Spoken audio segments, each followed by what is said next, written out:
बांटने से चुनाव नहीं होता है।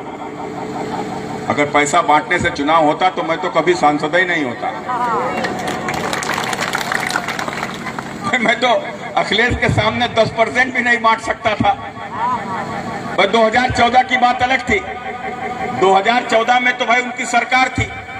अब उत्तर प्रदेश में उनकी सरकार थी, दिल्ली में उनकी अम्मा सोनिया गांधी की सरकार थी।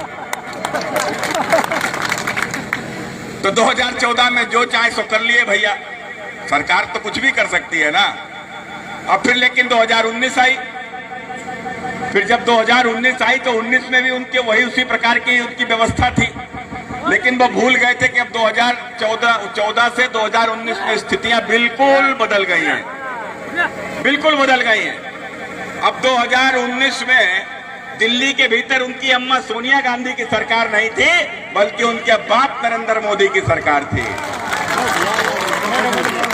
और उत्तर प्रदेश में तो उनके बाबा योगी आदित्यनाथ की सरकार थी। मित्रों, योगी आदित्यनाथ की सरकार थी।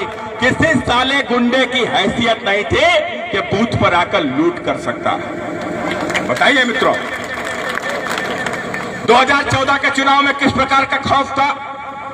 2019 में एक भी गुंडा साला बूथ के ऊपर दिखाई पड़ा था?